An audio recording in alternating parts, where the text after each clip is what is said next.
12th century, the Irish knight wore short trousers and a type of undertunic. It is unknown of what coloration these were, but it depended and varied on their user.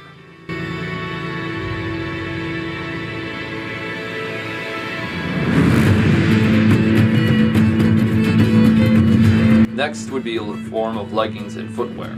The footwear design, as you see here, are very common up until the 20th century, while the leggings would continue to be used up until somewhere around the 16th century, and were mostly made either of wool or cotton.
An additional layer of leggings would be worn, either made of wool or sometimes an account of hemp style legging. These type of leggings would provide a form of cushioning, especially when it came to blunt impact damage from other weapons.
A form of plate armor would be worn on the leg. From a historical text, there is written accounts of shins of iron that were worn upon the legs.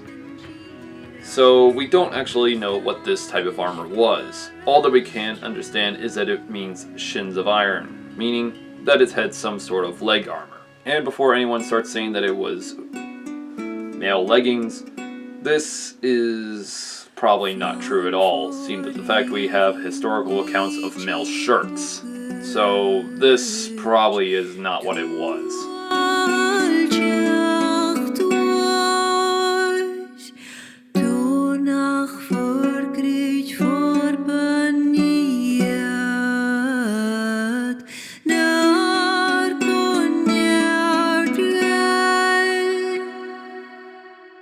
The Irish knight would also wear a style of overtunic. This would actually indicate of his noble status, and was a form of showing off on the field of battle.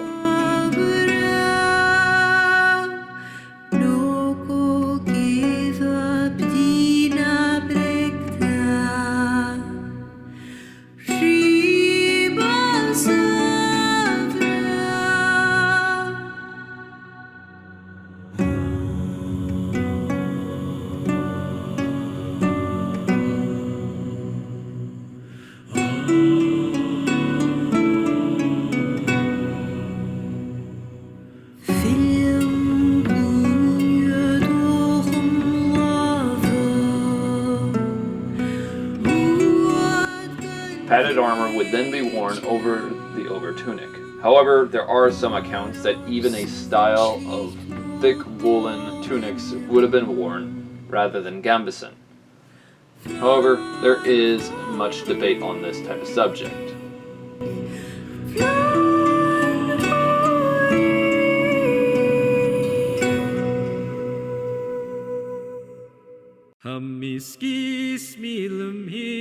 Buaineranich, buaineranich, hamiskis milem him, buaineranich denan. Hamiskis milem him, buaineranich, buaineranich, hamiskis milem him, buaineranich denan. Hamiskis milem him, buaineranich, buaineranich, hamiskis milem him, buaineranich denan. Kulanto mein Brianto mein kulanto mein voyoch, kulanto. There are accounts of male shirts being worn on the field of battle, almost identical to that of the Norman knight design, with short sleeves and an attached male hood. However, there is not much accounts to say of what type of design the hood would have looked like, as some accounts do describe of this type of aventail that was attached. Other accounts describe of an open face design, but it depended on the user. Now keep in mind, during this point in time period, the male hood was actually attached to the said helmet, and in such would have also sometimes even been attached to the said shirt, indicating of a fully attached armor all the way around. However, by the 13th and 14th century, this type of armor phased out of use in history.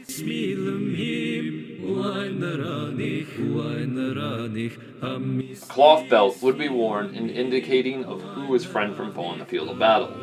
This would actually help on the field of battle to indicate if one was an ally or a kinsman, compared to that of an enemy, and would be worn for everyday use.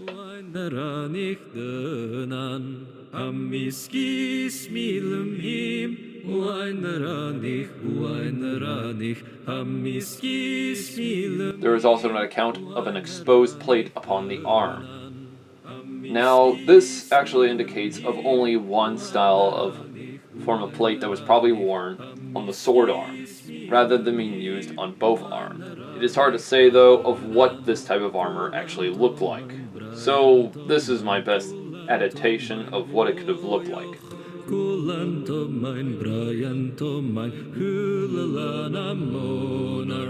Hamiskis milem him, buaineranich, buaineranich, hamiskis milem him, buaineranich denan. Spoch nach romilaterisch, shinne viech jolver, rachin lat gekul na krunje var tunje sjolach. Hamiskis milem him, Uain ranich, Amiskis milum him, Uain ranich dönan. Amiskis milum him, Uain ranich. The helmets that were worn varied from user to user, from the infamous nasal style helm to a skull cap design, and even a bowl style helmet. However, it did depend on the user. Some actually preferred more protection, while others preferred more open vision.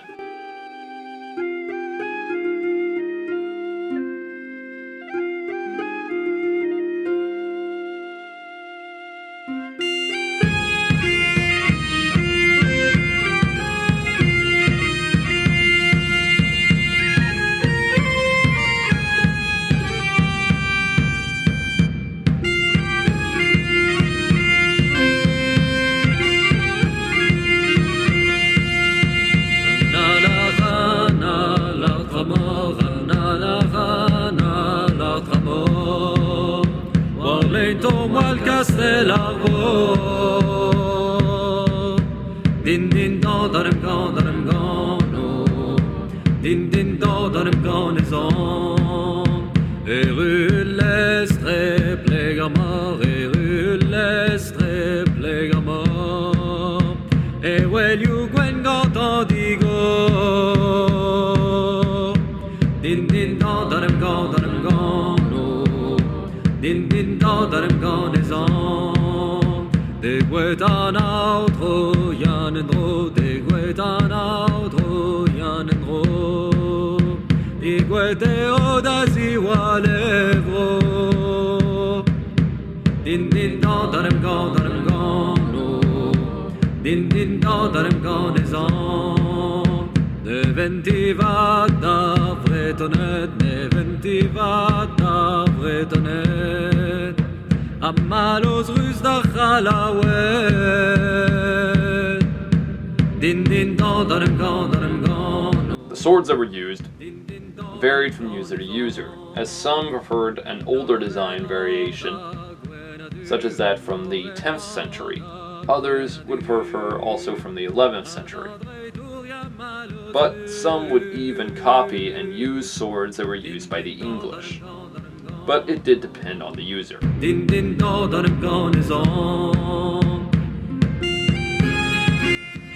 Long knives and long daggers were also used. These were actually very common among the aristocratic nobles. However, some actually were probably more along design to be used almost identical to that of the Sacs, either from the rear or from the front, and only in the case if one lost their main weapon, rather than switching to their sword. However, we have very little information of what this could have looked like. The axes that were used varied from user to user. Some actually had a variation of designs, the small style axe head for more impact damage, while others sometimes preferred a wider blade design, indicating of a more chopping type motion. But it did depend on the user, as some of these axes even had shorter shafts compared to the others. But in such, it did depend.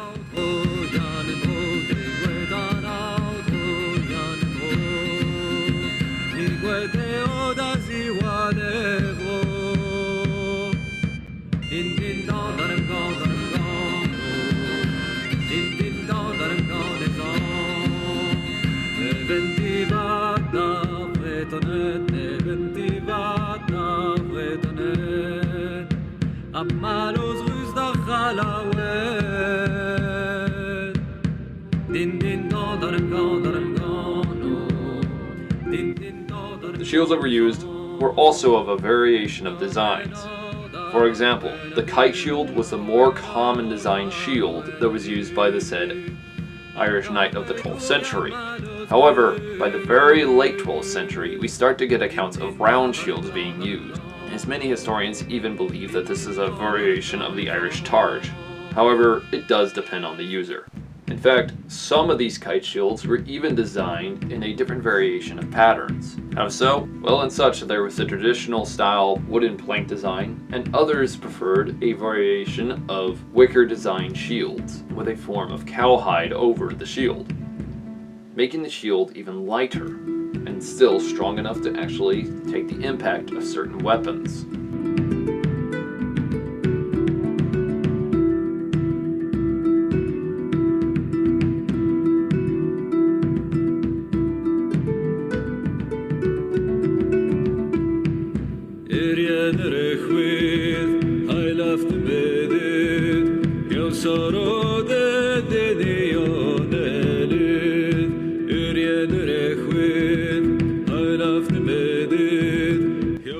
Spears were also used highly meant for use of one-on-one style fighting. However, the 12th century Irish knights preferred not to use a style of lance, as it is accounted that they actually preferred the use of javelin style warfare. The reason being of this is because of light skirmish style warfare actually prevented the said knight from being hurt in the field of battle, and in such would only dismount from their said horses if they had no other choice.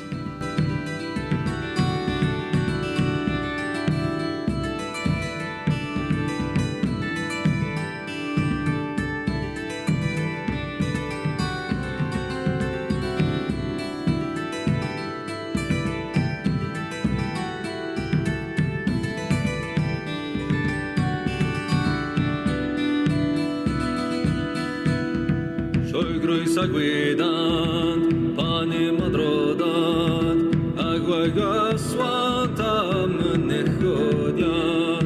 Shoi gruisa guidant, pane madrodant, agua gaswantam nechodian. Goshki achevret, adoy netedet, achim gochet amaura gofret, him gafel guaret.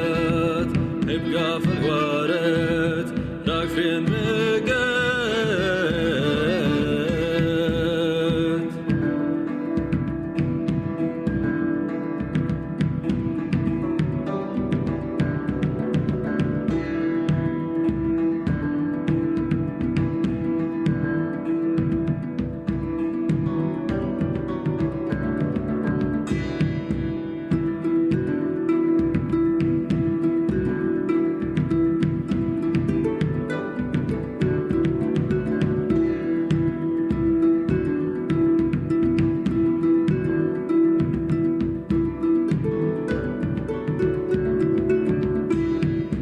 Reget de fridiat, glotjara gorglat, vermodis edardat.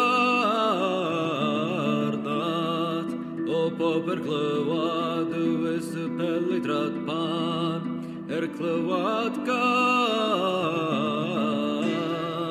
Kat pan kurchen, goine thaunein. Kat pan kurchen, goine thaunein.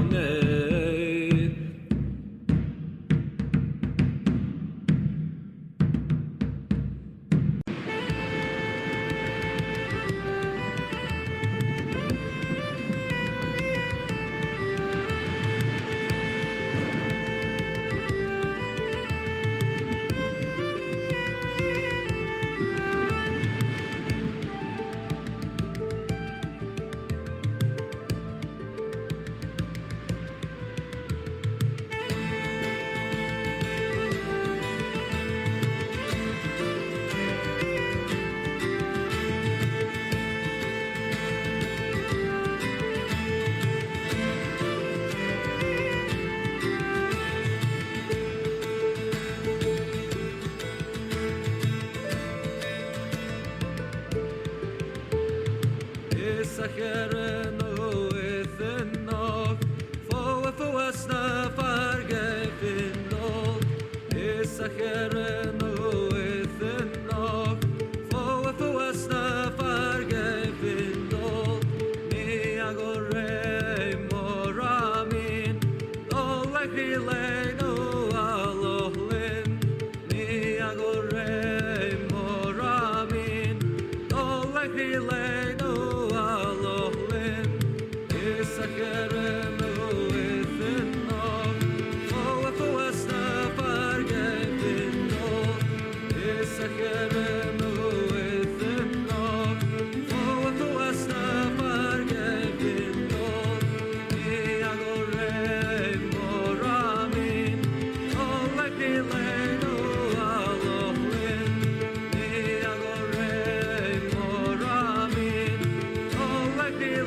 Alohlin, Isacher